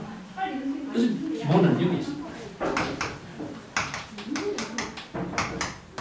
그래서 호흡과 마음, 몸과 호흡과 마음 세 가지를 조화있게 하는 것이 연불수행도 마찬가지입니다. 합장을 하고 입으로 연불하고 깨달음을 이루는 것. 이게 연불삼매, 참선수행. 모든 불법 수행은 신구의 삼법의 조화를 통해서 이루어져요. 이 때문에 여기에 항복이라고 하는 것은 자신의 번뇌 망념이 일어나지 않고 진여 본심의 생명으로 조화를 이루게 하는 법은 무엇이냐. 이게 지금 불법 수행의 핵심이거든요. 자, 이것은 법의 체계예요. 마음을 항복시키려면 항복됩니까? 절대 항복이 불가능합니다. 근데 법을 알아야, 진여법의 작용을 알아야 항복하는 불법의 수행을 알 수가 있어요. 이건 이제 나중에 다시 설명드리겠습니다. 32쪽에 볼게요. 그 항복은 조복과 같은 말로 법화경이나 대성경전에 항상 이 말을 자주 하고 있습니다. 중생심을 조복한다. 병이 있는 보살은 진여의 지혜로 중생심을 조복한다. 이런 말로 쓰는데 진여의 지혜가 아니면은 중생심의 번뇌 망념을 조복시킬 수가 없어요. 그래서 진여의 지혜가 작용함과 동시에 중생심의 번뇌 망념은 조복이 되게 되어 있습니다. 이게 살인도 활인법이라고 해요. 선에서는. 33쪽에 한번 볼게요. 금강경의 중심 법문은 세 가지 문제로 요약됩니다. 자, 발심 수행을 어떻게 해야 할 것인가? 안욕따라 삼약삼보리심이죠. 보살이 어떻게 발심해야 될 것인가? 이게 안욕따라 삼약삼보리입니다. 이게 발심이고, 운하 응주 어떻게 진여의 지혜로 보살도의 살림살이를 실행해야 할 것인가? 그렇게 하기 전에 어떻게 중생의 번뇌 망심을 항복해야 할 것인가? 이 세 가지가 금강경의 과제입니다. 이 세 가지 과제를 중심으로 해서 이 금강경 본문은 펼쳐져요. 자, 여러 가지 여기에서는 이제 육바라밀의 실천도 있고 아상인상도 없애야 되고 또 인욕행도 해야 되고 또 보살도의 응부소주 이생기심이라든가 이 보살도의 실천도 이렇게 본문에 나와요. 이 본문을 중심으로 세 가지 과제를 중심으로 해서 금강경의 본문이 이제 쓰여지고 있어요. 근데 이 경전을 번역한 보리유지나 현장, 진제 번역에는 이것을 네 가지로 운하응주, 운하수행, 운하항복기심, 발보리심 여기 네 가지로 나와요. 근데 구마라집은 세 가지 과제를 중심으로 두고 있습니다. 그래서 문화항고 기심에는 문화 수행이 다 포용되어 있기 때문에 세 가지로 이야기합니다. 그런데 금강경 법문에서 보살도의 세 가지 과제에 대한 실천 방편 법문은 다음 단에 나옵니다. 여시주 여시항복기심, 이 두 마디가 또 17분에는 당생여시심이라는 게 나와요.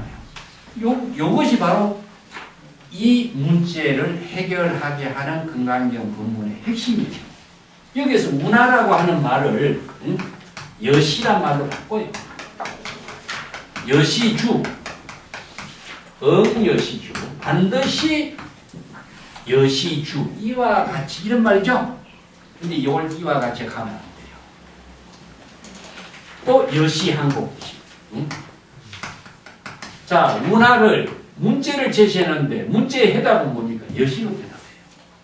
그래서 여시를 알아야 이 문제를 진여의 지혜로 깨달음으로 이르게 하는 법문이 제대로 이해가 됩니다.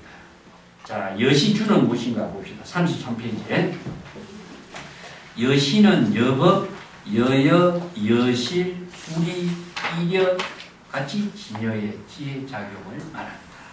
이것을 진여 본성의 지혜 작용이 바로 열애라고 했습니다만 열애와 같은 말이 무엇이냐? 여시, 여법, 여여, 여실 아니면 불이 똑같은 말입니다. 근데 김강경을 번역하는 모든 책에서는 여시란 말을 하니까 그냥 글자대로 이와 같이 이렇게 번역해 왔어요. 그 이와 같이란 말은 번역은 하지만은 내용은 뭘까? 이와 같이 주하라. 이와 같이 주해야 된다. 이게 무슨 말인가 모르겠죠? 그러니까 열애는 진여 본성의 지혜 작용과 같이 보살도를 실행해야 된다. 이렇게 하지 않고서는 운하응주에 대한 대답이 나올 수가 없어요. 그 진여 본성의 지혜가 안욕따라 삼약삼분이의 경지를 깨달아 경지고 최상의 안욕따라 삼약삼분이를 깨달았을 때 진여 본성이 열애가 되어 부처가 되어서 진여의 지혜로 보살도를 실행할 수 있는 살림살이를 펼칠 수가 있는 겁니다. 그래서 여시란 말을 법으로 보지 않고 글자로 봤기 때문에 여시란 말은 수수께끼 같은 말이 되는 거죠. 자, 같이 이해합시다. 진여 본성의 지혜 작용을 열애라고 하는데 여시, 여법, 여여, 여실, 불이 똑같습니다. 불이는 진여 자성의 지혜 작용만이 불이라고 해요. 그래서 유마경에서 불이법문이라는 말이 나오죠. 불이법문은 모든 재불보살이 불이법문을 설했지만 불이법문은 진여 본성의 지혜 작용만이 불이법문. 이것은 모든 중생의 모든 사고는 이원론적인 사고, 차별 분별의 사고, 선악 이런 분별을 갖고 있는 사고인데 이러한 중생의 이원론적인 분별적인 사고를 불의의 경지로 이루게 하는 것은 열의 진여 본성 지혜 작용입니다. 그래서 유마의 침묵은 바로 열애가 되고 부처가 된 지혜 작용으로 설한 불이법문입니다. 그렇기 때문에 모든 재불의 지혜 작용보다도 더 수성한 안목으로 제시했던 방편법문이죠. 유마경이. 이 때문에 여기에 여법, 여여, 여실, 불이, 이력 이 말은 전부 다 진여 자성의 지혜 작용을 표현한 말이다. 같이 이해를 하시면 됩니다. 예, 그래서 진여 자성의 지혜 작용으로 청정한 마음이 되도록 해야 된다. 당생여시심 이런 말씀. 진여 대성불법을 수행하고자 원력을 세우고 발심한 보살은 언제 어디서나 진여 자성이 여법하고 여실하게 청정심으로 지혜 작용하고 일체의 차별 대상 경계에 집착하거나 착각하지 않고 시제진연에 따른 본분사의 보살도를 실행합니다. 보살도는 무엇이냐? 상구보리 하와중생입니다. 이것은 목적을 두지 않고 자신의 원력행의 작용에 의해서 저절로 외부의 힘을 받아들이지 않고 저절로 상구보리가 되고 하와중생이 돼요. 내가 자주 비유한 것처럼 물이 흘러가면서 어떻습니까? 청정하게 되는 것은 상구보리가 되고 청정한 것을 자연스럽게 만물의 생명활동을 제공해 주는 것이 하와중생이에요. 그 지혜와 자비가 불의의 묘용으로 자연스럽게 외부의 힘을 받지 않고 작용하게 하는 힘을 갖고 있어요. 이게 바로 진여법이라고 합니다. 그리고 응여시주는 다음 단에 반응여소교주 이런 말씀입니다. 반드시 경전의 법문에 설한 바와 같은 진여의 지혜로 보살도의 삶을 살아야 된다. 이 말이에요. 반응여소교주. 이어서 여소교주라는 것은 경전의 가르침의 법문과 같이 여법하게 이런 의미거든요. 자기 마음대로 한다면 이건 보살이 아니다. 그래서 응여시주, 반응여소교주. 그리고 또 우리가 건강경에 너무나 잘 아는 응무소주 이생기심이라는 말이죠. 이게 반드시 의식의 대상 경계에 집착하지 않고 진여의 지혜로 여법하게 보살도의 마음작용을 써야 된다. 그런 말인데, 그 17의 건강경 뒤에 구절을 내가 앞에서도 좀 이해를 하기 위해서 미리 여기에 조금 먼저 번역을 했습니다. 그 34쪽에 조금 읽어볼게요. 그때 수보리가 부처님께 말을 여쭈었습니다. 세존이시여, 선남자 선여인이 최상의 올바른 깨달음을 체득하고자 발심한 사람, 이게 안욕따라 삼약 삼보리심입니다. 발심한 사람은 어떻게 보살행을 해야 하며 어떻게 중생의 번뇌 망심을 항복해야 합니까? 이 두 가지 과제에 대한 질문이 여기 구체적으로 나와요. 부처님이 수보리에게 말했습니다. 최상의 불법을 깨닫고자 발심한 선남자 선여인은 이 안욕따라 삼약 삼보리심을 익힌 발심자를 말합니다. 반드시 진여 본성의 지혜로 청정한 마음으로 작용해야 한다. 이게 당생 여시십니다. 나는 반드시 일체 중생을 구제하고 멸도하리라. 일체 중생을 구제했지만 실제로는 한 중생도 구제한 중생이 없다는 사실을 알아야 합니다. 왜냐하면 불법을 수행하는 보살이 자기 자신 존재에 대한 의식이 있거나 인간으로서의 자기 존재를 의식하거나 또 오온으로 구성된 중생이라는 자아의식이 있거나 자신의 생명은 영원하다라고 하는 의식이 있으면 불법을 수행하는 보살이라고 할 수 없다. 그 이유는 무엇이냐? 최상의 불법을 깨닫고자 발심하는 것은 의식의 대상 경계로 존재하는 것이 아니기 때문이다. 이게 최상의 깨달음의 경계는 의식의 대상 경계가 있으면 안 돼요. 의식의 대상 경계를 갖고 있는 한 보살행은 이루어지지 않는다. 외부의 힘을 갖고 있는 한 진여의 지혜는 작용할 수 없는 거죠. 그렇기 때문에 보살도를 실행하는 것은 여시 진여의 지혜로 보살도를 실행하는 능력을 갖추는 거죠. 그 다음에 여시 항복이라고 하는 또 진여의 지혜가 작용할 때 중생의 번뇌 망념은 저절로 항복하게 되어 있습니다. 그걸 이제 법의 체계라고 하는데, 항복이란 말은 다시 나오겠습니다만은 제가 자주 하는 것처럼 진여법이라고 하는 것을 다시 한번 정리하고 있는 겁니다. 진여 본성이 작용하게 하는 것은 번뇌 망념을 비우는 것과 번뇌 망념에 비워진 진여의 지혜가 작용하는 겁니다. 이걸 진공묘유라고 합니다.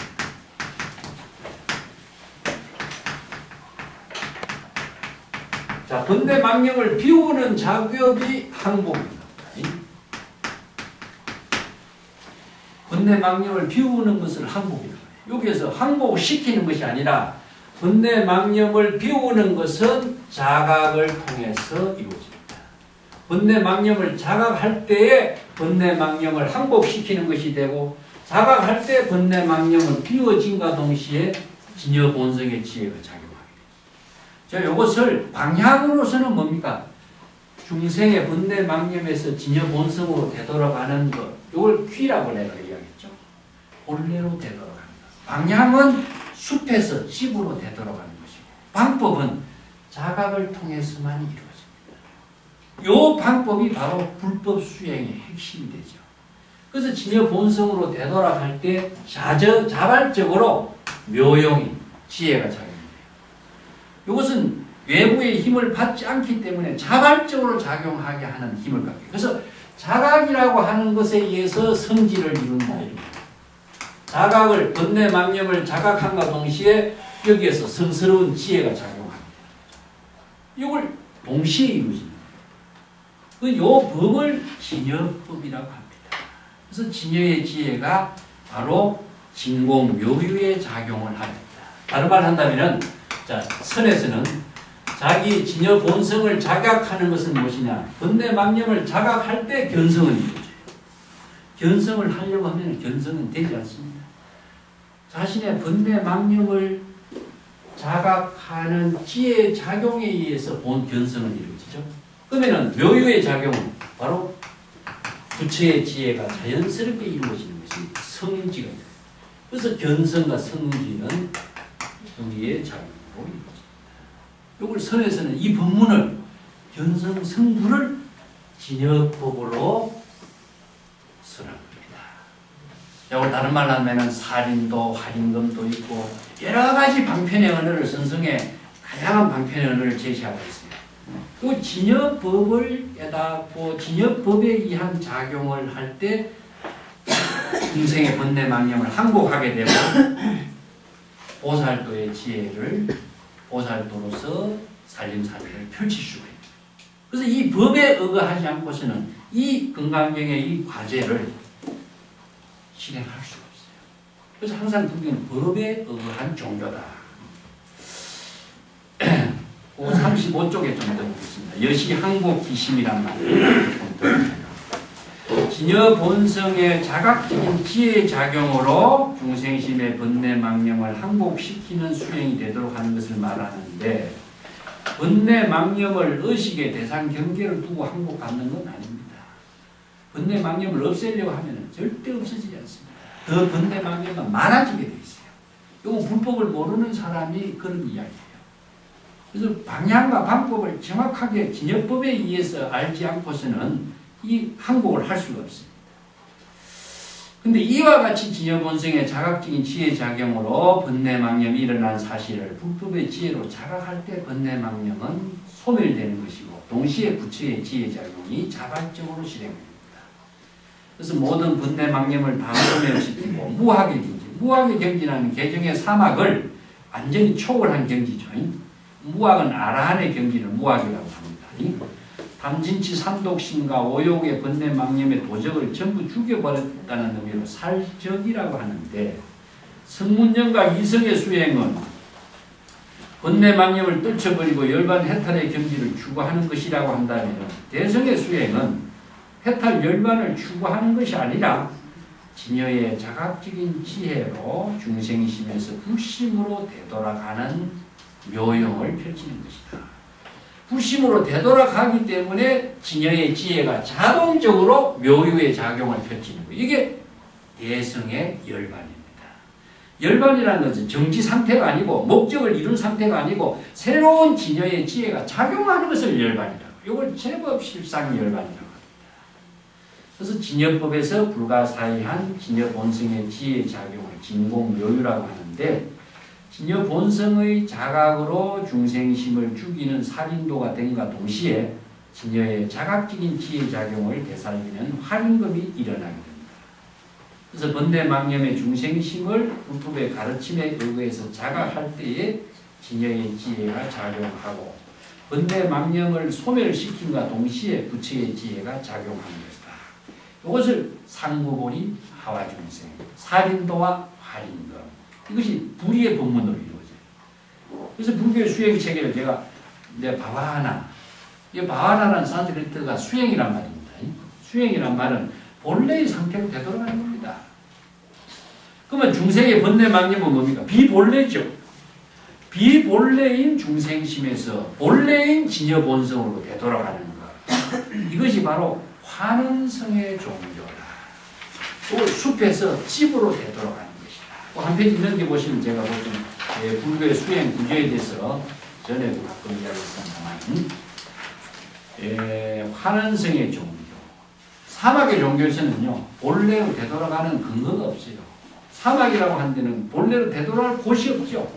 근데 숲의 종교에서는 찜을 중심으로 이루어진 종교 문화이기 때문에 환원성적인 사고를 갖고 있어요. 그래서 환원성의 모든 것은 성은 본래라는 뜻이잖아요.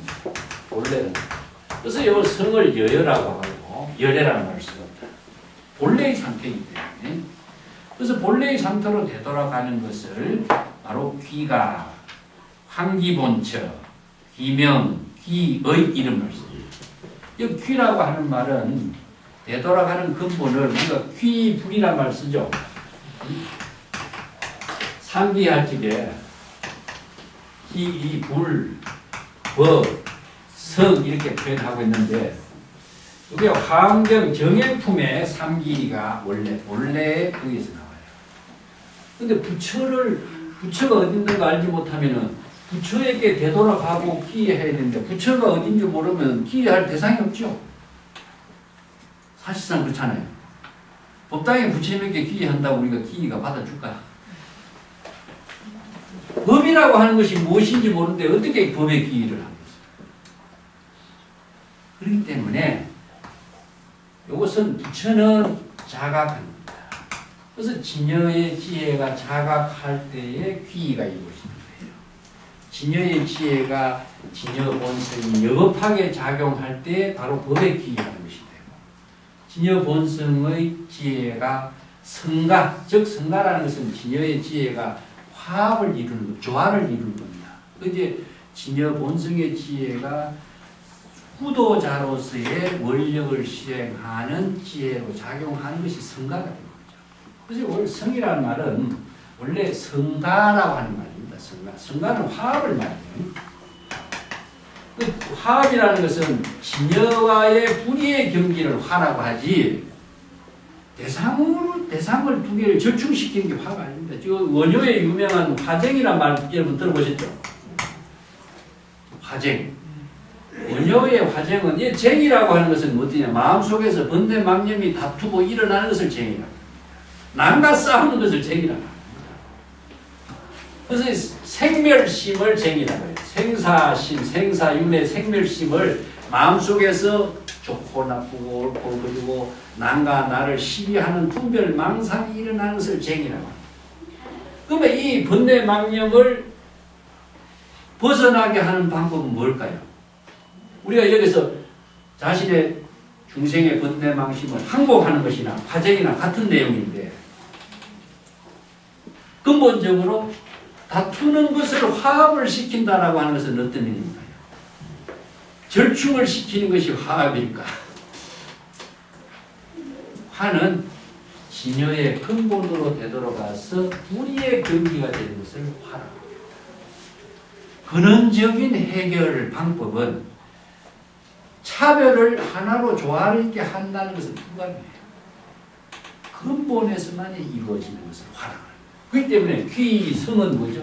바로 진여의 근본으로서 화합을 이루도록 할 때의 성이 귀성입니다. 전부 다 진여입니다.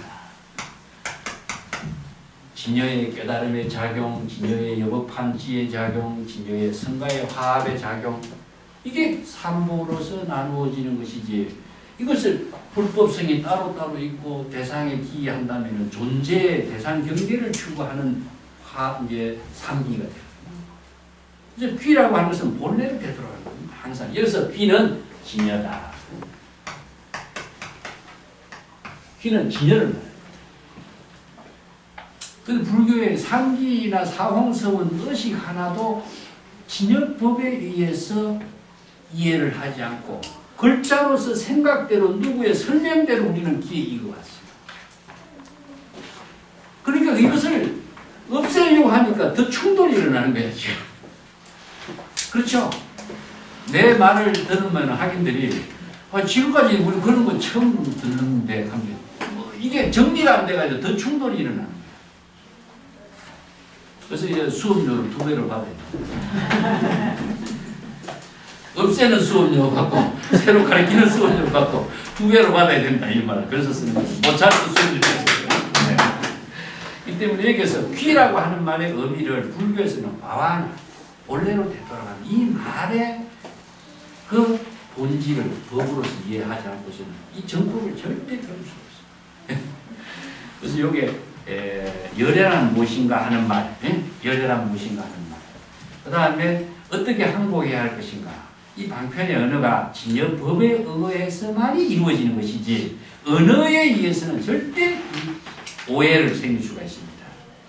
그래서 여시 항복이란 말은 진여의 자각적인 지혜로 여법하게 시절 인연에 따른 본분사의 생명 활동이 바로 진여 본성의 생명이죠. 그것이 바로 중생심을 진여 본심으로 전환시키는 자각이다.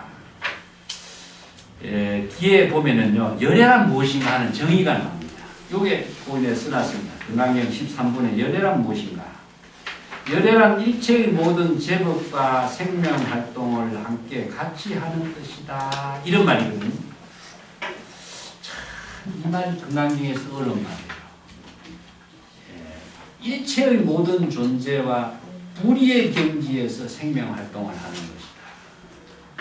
그래서 열애나 부처라고 하는 것은 바로 진여의 지혜로 작용하는 것이다. 이게 뒤에서도 다시 설명하겠습니다만 열애란 말을 이해하기 위해서 이 구절을 반드시 알고 가야 됩니다.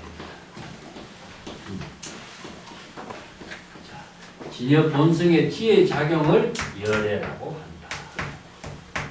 그 열애는 무엇이냐? 바로 진여 본성의 지혜가 바로 생명 활동이죠. 외부의 힘을 받지 않고 자발적으로 시절 인연에 따른 생명 활동하는 것을 진여 본성이라고 하고 그걸 열애라고 합니다.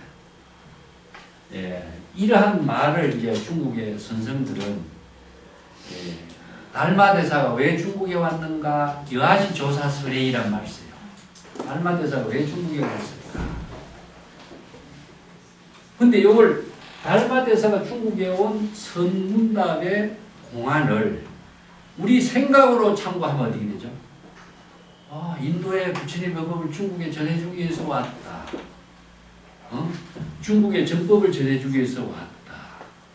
그럼 이렇다면 달마는 뭡니까? 법을 전해주는 전도사죠. 어때 왔습니까? 목적을 갖고 왔죠. 그렇다면 조사라고 할 수 있을까? 보살이라고 할 수 있을까? 열애가라고 할 수 있을까? 자발적인 생명활동이 아니죠. 대상 경계를 두고 목적을 두고 무엇을 위해서. 그래서 내가 위해서 병이라는 것은 다 중생이 되는 병이다. 누구를 위해서 무엇 때문에 이것은 중생이 되는 병을 초래하는 것이지 불법하고는 전혀 관계없어요. 말은 그럴듯한데 누구를 위해서 기도합시다 이런 말 하죠. 이건 중생이 되라는 말이지 부처가 되라는 말은 아니에요. 그래서 조주는 뭐라 했습니까? 뜰 앞에 잣나무다.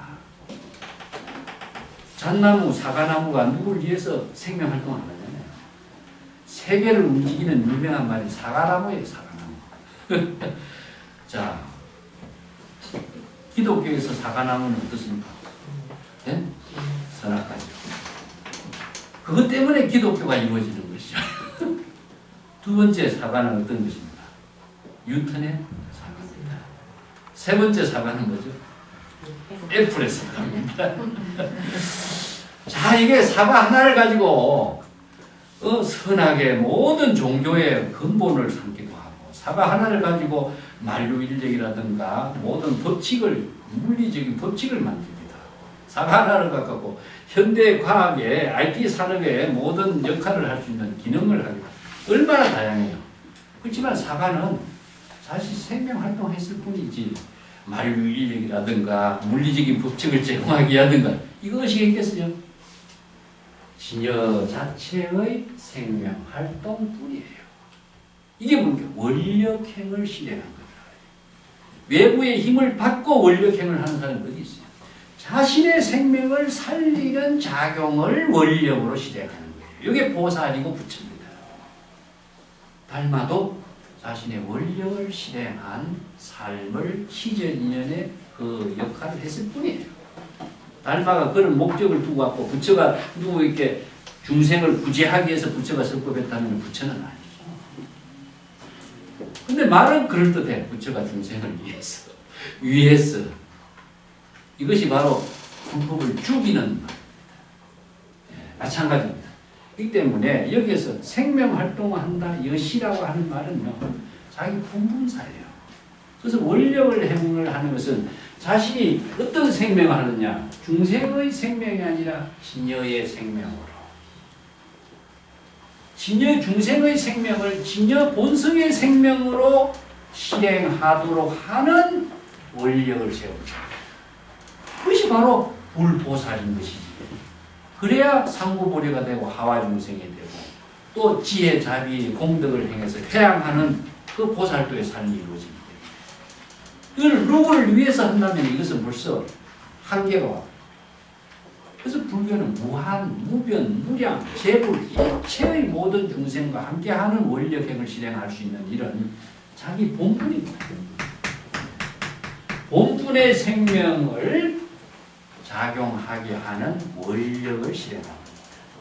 중생은 목적을 실행하는 사람이지만 보살은, 불법은 본분의 생명을 지혜로 작용하게 하는 거죠.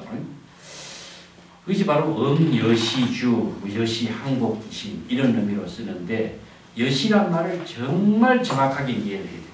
맨 처음에 여시아무를 했을 때 내 설명을 했어요.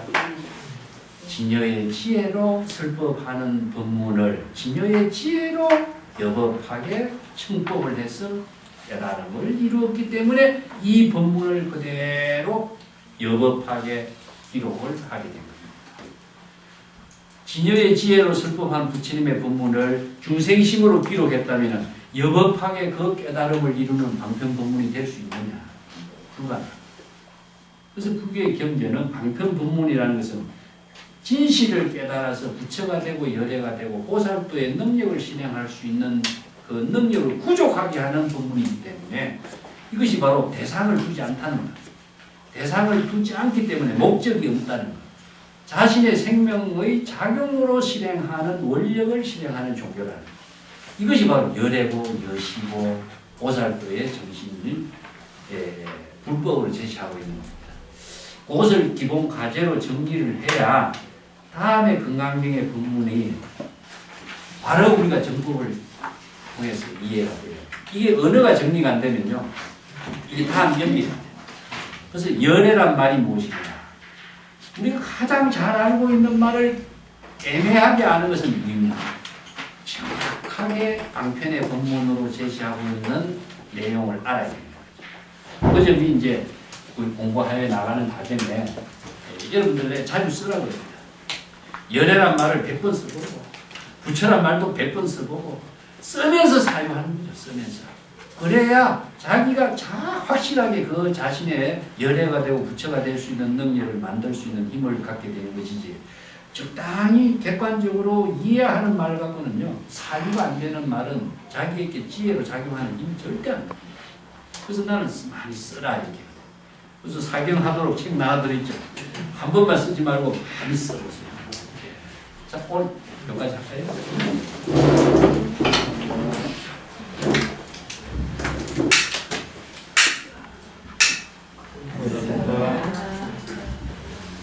오늘 공양도 좀 드시고